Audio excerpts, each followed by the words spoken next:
আমরা দেখতে পাচ্ছি যে আমরা এত বেশি উদার জাতি হয়ে গিয়েছি, টপ টু বটম আমরা মানে এমন উত্তর দেই যে আমি দিতে জানি, আমি চাই না, আমি চাইতে জানি না, আমি শুধু দিতেই জানি, আমি কার কাছে চাই না, চাওয়ার অভ্যাস আমার নাই।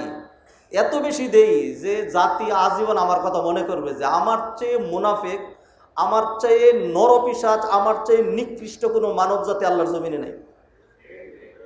এত দিতে পারি, দিতে দিতে অবস্থা এমন হয়েছে যে সর্বশেষ আমিও তোমার হয়ে গেলাম। তার ফলশ্রুতিতে আমরা দেখতে পাচ্ছি যে এখন আমাদেরকে সারা জীবন বাস দিয়ে আসছে, এবার আমাদেরকে পানি, ভাষা নাই, কোন ভাষায় ভাষা নাই। মধ্যরাতে হঠাৎ করে যখন একজন মানুষ ঘুম থেকে সজাগ হয়েই দেখে যে তার ঘরের ভিতরে সব তলিয়ে যাচ্ছে, তার ধান, তার চাল, তার মুরগি, তার গরু, তার বাছর, তার খেতাবালিশ, তার ল্যাপটপ, তার আসবাবপত্র, তার মোবাইল, তার টেলিফোন, তার ইলেকট্রিসিটি, তার চুলা, তার টয়লেট, তার পায়খানা, তার বলতে যা আছে সব পানির নিচে চলে যাচ্ছে। মানুষটা কোন দিক দিয়ে বের হবে, তার বৃদ্ধ বাবাকে কী করবে, তার সন্তানকে কী করবে, সে কোথায় যাবে?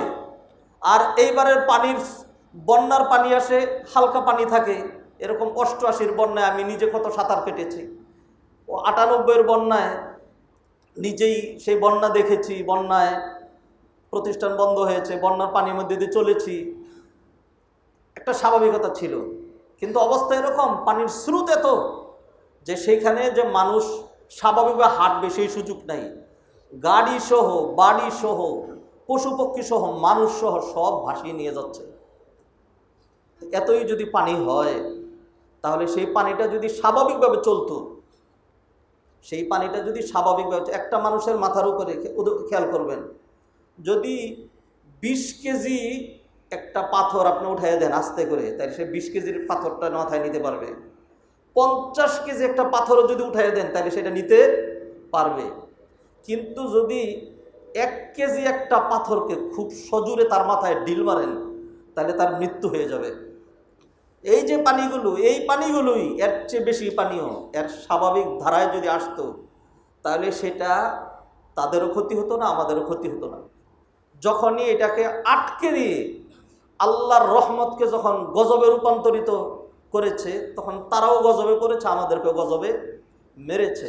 এই কাজটা যারা ইচ্ছা করে করছে, আমি এই জুমার খুতবা থেকে আর কিছুই নাই, আমি আমার ভাইদেরকে সাথে নিয়ে দোয়া করছি, আল্লাহ যদি হেদায়েতের উপযুক্ত না হয়, হেদায়েতের উপযুক্ত না, আল্লাহ তুমি তাদের উপর তোমার লানত এবং গজবের মালা পরিয়ে দাও। যুগ যুগ ধরে আমাদেরকে বহুত কষ্ট দিয়েছ। স্বাধীনতার পরে আমাদের দেশের সকল কিছু চুরি করে, সব রেলকে রেল, ট্রেনকে ট্রেন ভরে তারা নিয়ে গিয়েছে। আমরা যখনই মাজা সোজা করে দাঁড়াতে চাই, এই চুরদের, এই ডাকাত, এই বদমাশ, এই লম্পট, এই গুন্ডাদের কারণে আমরা আমাদের স্বাভাবিক জীবনযাত্রা পরিচালনা করতে পারছি না। সম্মানিত ভাই বোনেরা, ধিক্কার জানার কোনো ভাষা পাচ্ছি না। আমার ভদ্রতা, আমার জেন্টালিটি, আমার আদর্শ, আমার ভাষা সব সেখানেই তো শেষ হয়ে গিয়েছে যখন দেখেছি আমার বোনের সম্ভ্রম নষ্ট, আমার মায়ের গলা শুকিয়ে গিয়েছে, আমার বাবা বানে ভেসে চলে গিয়েছে, আমার বাড়িঘর কোনো কিছুই নাই, ফার্মকে ফার্ম, হাজার হাজার মুরগিগুলো মরে রয়েছে, গরুগুলো কীভাবে মরে রয়েছে, সব মানুষের কি অবস্থা, কোথায় কোনো খোঁজখবর নেওয়ার মতো। কালকে যখন কিছু উদ্ধার তৎপরতা সেগুলো দেখলাম, চোখের পানি ধরে রাখা সম্ভব নয়, খুবই কঠিন অবস্থার মধ্যে আছে। আমরা এই মুহূর্তে দোয়া করছি, আল্লাহ তুমি সবই পারো, ইন্নাকা আলা কুল্লি শাইইন কাদির, নিঃসন্দেহে তোমার পক্ষ থেকে এটা আমাদের জন্য পরীক্ষা। রব্বুল আলামিন এই পরীক্ষায় পাশ করার মতো শক্তি, সামর্থ্য, তৌফিক তুমি আমাদেরকে দান করো। রব্বুল আলামিন ধৈর্যের সাথে, রব্বুল আলামিন তোমার সাহায্য প্রার্থনা করার তৌফিকও তুমি আমাদেরকে দান করো। রব্বুল আলামিন খুব দ্রুত, রব্বুল আলামিন তুমি এই বন্যা দূর করে দাও। রব্বুল আলামিন আমাদের ভাই বোনদেরকে, রব্বুল আলামিন আমাদের কলিজা এমনি শুকিয়ে গিয়েছে, আমাদের 1000-এর বেশি তরতাজা প্রাণ, রব্বুল আলামিন যাদের রক্তের দাগ এখনো শুকায়নি, ওই মুহূর্তেই আবার আমাদের ভাইয়েরা রব্বুল আলামিন বন্যার সাথে পাঞ্জানো হচ্ছে। রব্বুল আলামিন এই মুহূর্তে তোমার সাহায্য সহযোগিতা ছাড়া আল্লাহ আমাদের কোনো উপায় নেই। রব্বুল আলামিন তুমি ছাড়া আমাদের কোনো মাওলা নাই। হাসবুনাল্লাহু ওয়া নি'মাল ওয়াকিল, নি'মাল মাওলা ওয়া নি'মান নাসির। ইয়া হাইয়্যু ইয়া কাইয়্যুম বিরহমাতিকা নাস্তাগীথ ইয়া যাল জালালি ওয়াল ইকরাম।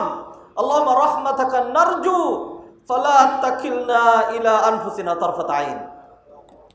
মুসল্লিয়ানে কেরাম, দিনদার মুত্তাকি পরহেজগার ভাই বোনেরা, আমি অনেকগুলো বিষয় আপনাদের জন্য নোট করেছি। এই বিষয়ের উপরে একটাই খুতবা দিতে চাই।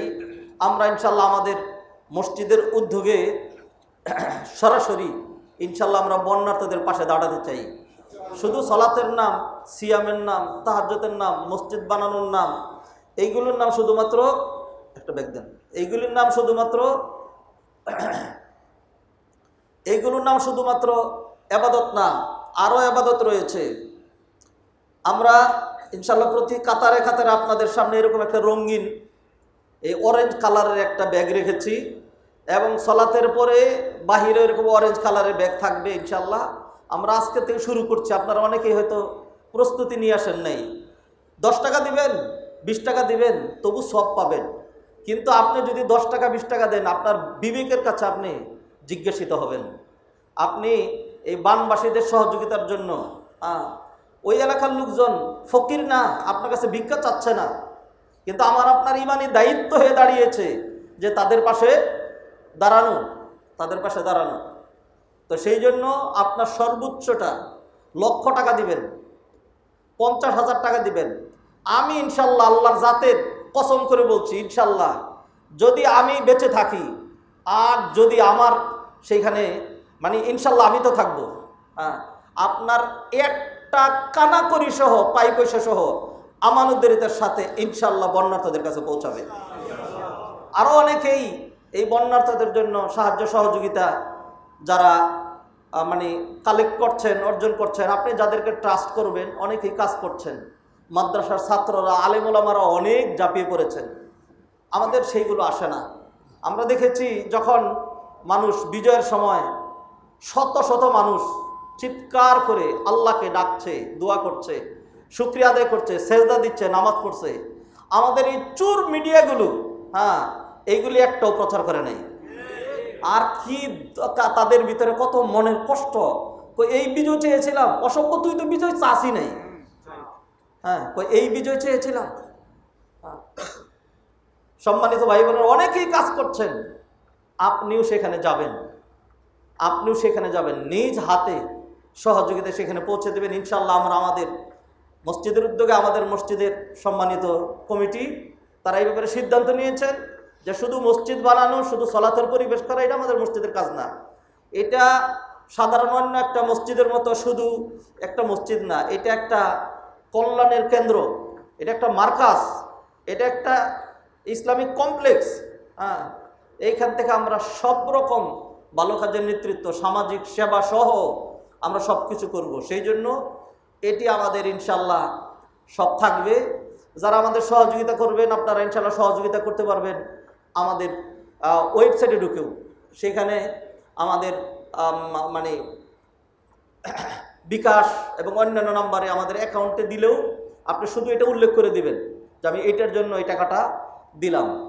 এটা শুধু আপনি উল্লেখ করে দিবেন যে বন্যার্থদের জন্য, অথবা সরাসরি আমাদের মসজিদের কমিটির কাছে, অ্যাকাউন্টেন্টের কাছে, অথবা এইখানে মসজিদে আপনারা এই সহযোগিতাটা দিতে পারবেন ইনশাল্লাহ। আল্লাহ আমাদের সবাইকে আমাদের বিপদগ্রস্ত ভাইদের পাশে দাঁড়ানোর তৌফিক এনায়েত করেন।